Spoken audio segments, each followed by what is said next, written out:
시야가 이제 생기고 태어나고 하는 과정도 이제 옆에서 축복하는 마음으로 같이 했는데 어느 날 시야 아버님께서 전에도 뵌 적은 있으나 놀러가서 저를 만나고 싶으시다고 하시는 거예요. 그래서 무슨 일이지 하니까 책을 내고 싶으시다고, 그리고 이제 그 딸을 키우면서 느낀 정말 그런 거를 이제 책으로 내고 싶고, 또 그걸로 그 책을 가지고 북콘서트로 돌잔치를 하고 싶다, 이런 아이디어를 이제 제가 제일 먼저 들었어요. 그리고 이제 책을 내려면 어떻게 하면 좋냐라고 조언을 구하셔서 이제 제가 또 작가랍시고 이제 조언을 해드리긴 했는데, 저는 정말 그런 형식이 너무나 신선하고, 제가 작가하고 주변에 뭐 글 쓰고 책 만드는 사람들이 많이 있지만 이렇게 육아일기를 책으로 해서 그걸로 북콘서트로 돌잔치를 한다는 이런 아이디어는 정말 처음 들어봤어요.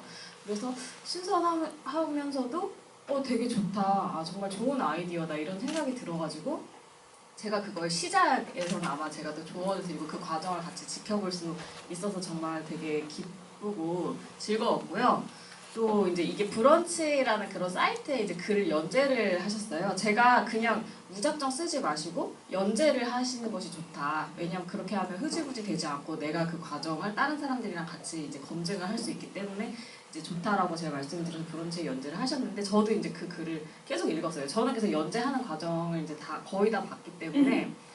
근데 사실 저는 이제 그러다가 이제 저보고 이제 북토크를 진행을 해달라는 요청까지 하셨는데, 사실 저는 결혼을 안 했어요. 근데 그리고 애를 안 좋아합니다, 솔직히. 애를 되게 싫어하는데 제가 요즘에 애를 키우고 있어요. 무슨 경보가 생겼어요. 집에 저희 여동생이 얼마 전에 애를 낳는다. 시아보다 어려요. 쌍둥이에요. 새쌍둥이에요. 이게 정말 너무 큰 축복이지만 사실 약간 처음에는 정말 재난 같은 일이었어요. 새쌍둥이를 한꺼번에 키우니까 또 저희가 친정엄마가 안 계세요. 돌아가셔서. 그래서 제가 일주일에 애들이 태어나기 전에도 그렇고 애들이 태어난 후에도 일주일에 한 3일 정도씩 가서 애를 봐주고 있어요. 온 식구가 달라붙지 않으면 육아를 할 수가 없거든요. 제가 졸지에 육아를 하게 됐는데, 그러다 보니까 애들을 사랑하는 마음도 생기고 우리 조카를 보다 보니까 이 글을 브런치를 읽으면서 정말 많은 깨달음과 감동과 공감과 그런 거를 얻었어요. 그래서 이제 오늘도 직접 그 책에 대해서 또 말씀을 듣게 돼서 너무 감사하게 생각을 해요.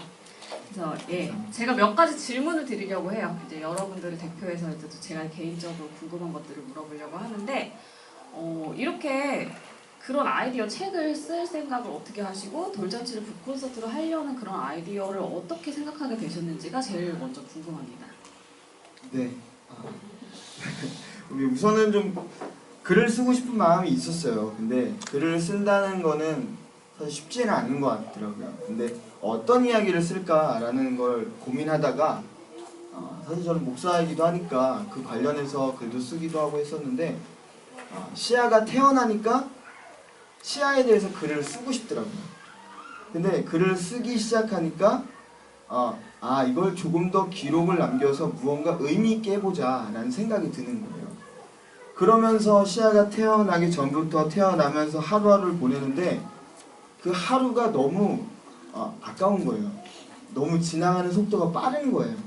제가 가끔은 이렇게 뭐 어디 갔다가 출장 갔다가 오면 하루와 다르게 아이가 커 있는 거예요.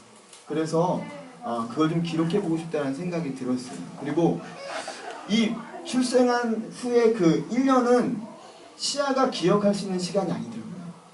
시아는 기억을 할 수가 없어요. 누가 기억하냐면 부모가 기억을 하더라고요. 부모는 그것을 평생 가슴에 담고 사시는데, 제가 그 기억이 까먹을까봐 두려워지기 시작했어요. 그래서 그 기록을 해야 되겠다, 이 생각을 좀 했습니다. 그리고 아내랑 그런 이야기를 나누니까 아내가 그러면 그럼 김영경 작가님을 한번 만나보자.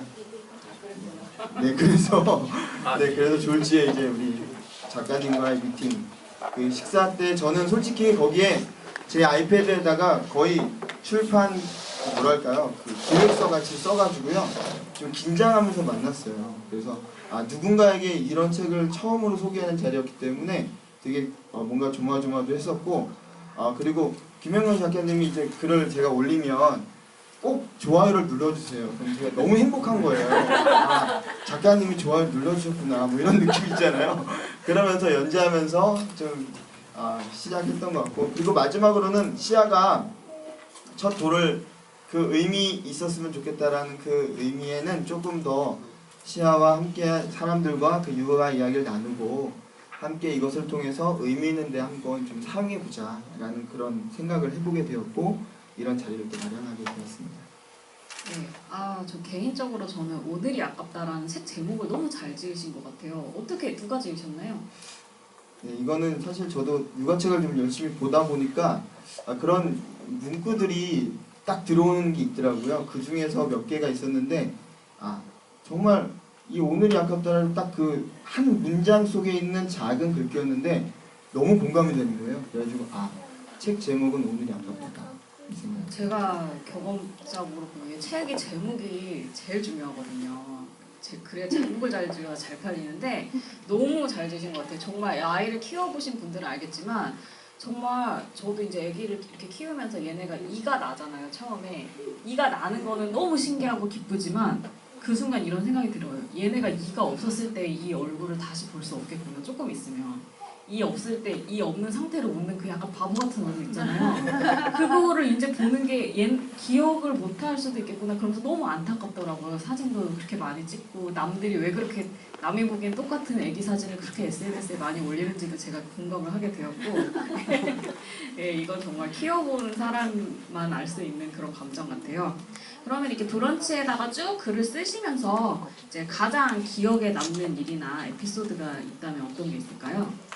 여기 에피소드가 사실 이 책이 3장으로 나눠져 있어요. 첫 번째 장은 시아가 자라는 오늘들입니다. 그래서 시아가 성장하는 그것을 조금 타임라인 같이 좀 기록을 했고요. 두 번째 장이 아빠가 자라는 오늘들입니다. 그것은 약간의 긴 그 시간선상에서 제가 느낀 스팟스팟을 한 순간순간을 담은 에피소드들이거든요. 그리고 마지막은 이제 함께 자라는 오늘들이라고 해서 좀 육아하고 있는 주변 지인과의 인터뷰들을 통해서 육아를 배웠는데요. 저는 두 번째 장에 있는 이 제목이 저는 가장 두 개의 에피소드가 좀 기억에 남는데, 하나는 사랑을 사랑으로 깨닫는 순간이라는 겁니다. 그래서 이걸 쓸 때는 참 어머니에 대한 생각, 그리고 저희 고모에 대한 생각, 또 우리 가족들, 그 지인들, 우리 장인어르신, 많은 사람들이 시아를 사랑해주고 그리고 제가 또 그렇게 사랑을 받았다는 것을 조금 생각을 많이 해보게 된 것 같아요. 사랑이 그렇더라고요. 시아에게 사랑을 아무리 얘기해도 시아는 사랑이라는 단어를 몰라요. 그렇지, 알 수가 없죠. 사랑은 사랑이라는 단어보다 먼저 전달이 되더라고요. 그런데 그것을 깨닫는 순간은 사랑을 받을 때가 아니라 사랑을 줄 때더라고요. 그러니까 제가 시아한테 사랑을 줘보니까 이게 사랑이었구나. 그때 깨닫는 그 순간들을 좀 에피소드로 담았고, 두 번째는 그 시아의 상황을 이야기하는 건데요.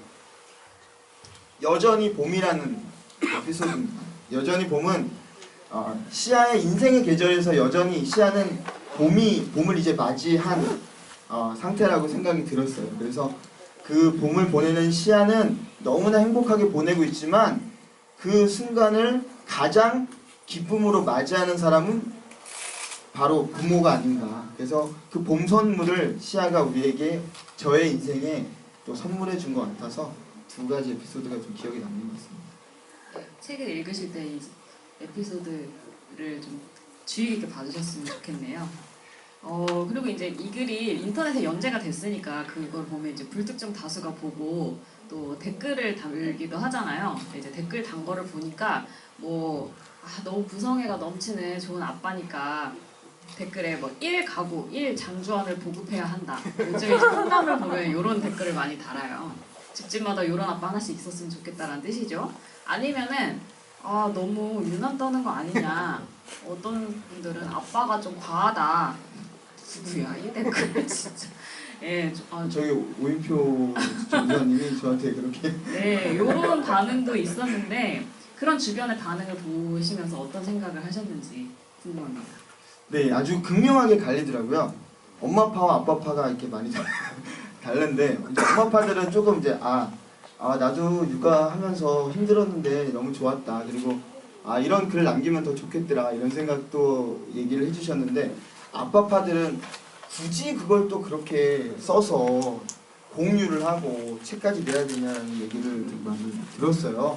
그래서 특히 우리 선배 이제 목사님들이 저를 볼 때마다 글 좋더라. 근데 글 그렇게 또 써야 되나 뭐 이렇게 얘기하시면 그럼 죄송합니다. 그래도 남겨보고 싶어서 이렇게 멋쩍게 인사를 했던 것 같아요. 근데 그 아내분들께서 제가 꼭 말씀드리고 싶은 것은 글은 확실히 글이에요. 그래서 제가 작가로서의 주관적인 평가거든요. 그러니까 아내가 생각하는 것과는 다를 수 있습니다. 그러니까 저희 아내는 제가 쓴 글에서 제가 어찌 보면 작가로서의 시각에서 저의 주관적인 약간의 미화된 모습들이 좀 표현될 수 있다고 저는 생각을 하거든요. 그래서 아내랑 이야기했을 때 이거는 맞다, 좋다라고 이야기한 부분도 있었지만 다른 한편으로는 이랬어? 이랬던 것 같아? 이렇게 좀 의아해하면서 했던 것도 있습니다. 그래서 이 편집할 때 아내가 보면서 많이 수정해줬어요. 그래서 이건 이거 아니지 않아? 이러면서 많이 수정해주기도 했던 것 같습니다. 네. 그러면 이렇게 쭉 글을 쓰면서 그 경험으로 인해서 삶에 어떤 변화가 있다면 무엇이 있을까요? 네, 변화는 그러니까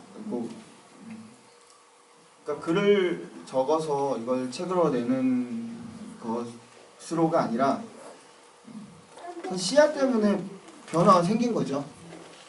저한테는 아직 적응 중인 아빠라는 이름이 저한테 부여된 거잖아요. 그리고 여전히 저는 그 이름으로 이제 1년 좀 넘게 살아가고 있고요. 그리고 이제는 장주환이 아니라 시아빠라는 이름을 좀 이제 익숙해져야 되는 그런 상황이 된 것 같습니다. 그러면서 사실은 시아가 태어나 주면서 인해서 삶의 변화들이 사실은 그 시아가 태어나기 전에는 솔직히 되게 부담이었어요.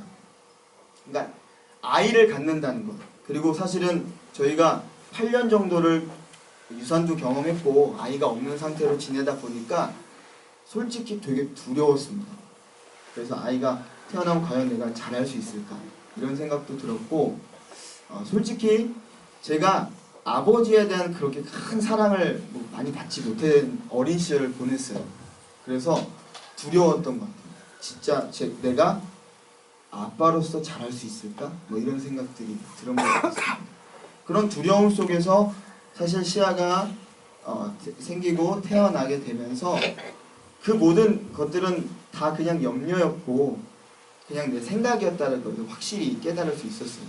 그러니까 시아가 태어나니까 밥 먹이기 바빴고요. 잠 재우기 바빴고요. 똥 치우기 바빴어요. 기저귀 갈기 바빴어요. 그 순간 내가 뭔가를 생각하고 결정하고 하는 그 순간을 내가 어떻게 할 수 있는 것이 아니라 시야 스케줄에 그냥 내가 맞춰야 되는 상황이 된 거죠. 그러면서 내가 주어진 아빠라는 그 이름이 그냥 내가 뭔가 노력해서가 아니라 시아에게 관심을 갖고 시아와 함께하는 그 시간이 그냥 내가 아빠가 되는 과정이구나 라는 생각이 들었고요. 이것을 좀 기록을 해보니까 달라진 점은 일상이 조금 시각이 많이 바뀌더라고요. 그 사소한 일상. 시아가 갑자기 손을 흔들기 시작해요. 이게 그냥 너무 예쁘다, 착하다, 시아 너무 예쁘다 이러면서 그냥 안아가지고 끝냈던 것을 제 어린 시절과 오버랩이 되기도 하고요. 때론 어느 누군가와 오버랩이 되기도 하고 내가 누군가에게 그렇게 반갑게 인사를 했느냐. 시아는 제가 들어오면 막 손 흔들면서 반갑게 인사해 주거든요. 제가 어디 가서도 그렇게 환영받지 못하거든요. 그러면서 그런 감사도 느끼면서 나를 돌아보게 되는 거죠. 내가 그렇게 사람들을 반겨주었나? 이런 생각들을 해보면서 제가 좀 저를 스스로를 돌아보게 된 것 같아요. 그리고 시아의 모습을 통해서 제가 제가 싫어하는 모습이 시야에 드러나기도 하거든요. 그러면 그걸 통해서 저 거울처럼 저를 보기 시작하는 거죠. 그래서 저를 조금씩 이렇게 뭔가 성찰해보는 시간, 그리고 조금 더 어제보다는 조금 더 좋은 아빠가 돼야 되겠다라는 어떤 생각들을 해결됐던 것 같아요. 방금도 말씀하시면서 이제 얘기가 나왔지만 애를 키우는 거는 굉장히 정신없고 바쁘고 너무 힘든 일이거든요. 저도 이제 해보니까 알겠지만 저도 작가인데 명색이 작가인데 그렇다고 이제 제가 전업으로 애를 보는 것도 아니잖아요. 한 일주일에 3, 4일 가서 애를 보는 건데 너무 지쳐가지고 페이스북조차 할 수가 없어요. 인스타까지만.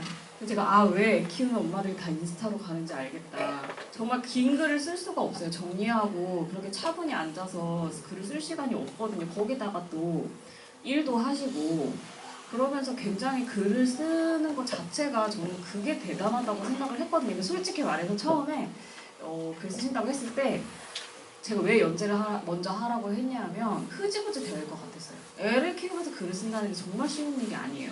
근데 어떻게 또 이렇게 해가지고 글을 써서 책까지 내셨지만 굉장히 어려움이 있었을 거라고 생각이 되는데 가장 어려운 점이 있었다면 어떤 게 있을까요?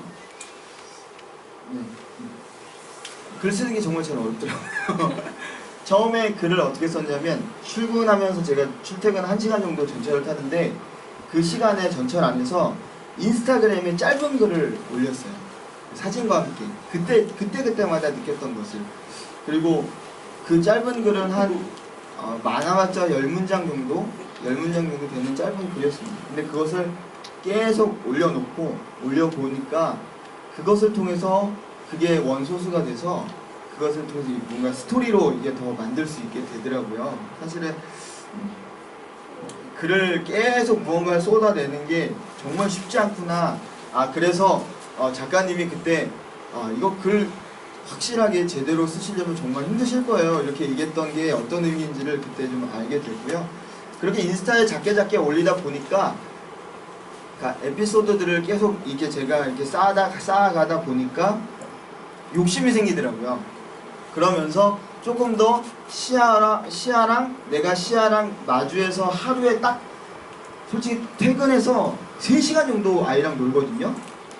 그러니까 3시간 정도 아이랑 그것도 제가 100% 다 시간 노는 것도 아니에요. 안아주기도 하고 저는 뭐 밥 먹기도 하고 제 영웅 보기도 하고 제가 하고 싶은 거 하기도 하면서 이렇게 있는 그 시간이 짧은데 그 시간에 제가 하는 일은 뭐냐면 시아 행동을 계속 관찰하는 거예요. 그러니까 제가 더 그 시간을 밀도 있게 쓸 수 있게 된 거죠. 그러면서 관찰하면서 시야가 뭔가 변화가 생기면 거기에서 제가 제 생각과 제가 살아온 삶과 그리고 나의 행동과 이것이 이렇게 뭔가 딱 부딪히는 순간들이 있더라고요. 그래서 그런 부분들로 계속 글을 쓸 수 있어서 글을 쓰는 게 쉽지 않았지만 쉽지 않아서 시야랑 있는 시간을 조금 더 밀도 있게 보낼 수 있었다. 뭐 이런 생각들을 하고 있습니다. 그리고 오늘 여기 보니까 돌잔치는 다 그렇지만 애기들이 많이 왔어요. 그리고 저도 이제 애기 키우는 입장에서 오늘 이제 육아를 하고 있는 또는 이제 앞으로 하실 분들이랑 책 속에서 특별히 나누고 싶은 구절이 있다면은 이제 하나쯤 뽑아서 읽어주시기를 부탁드리고 싶은데 준비를 해오셨겠죠? 네.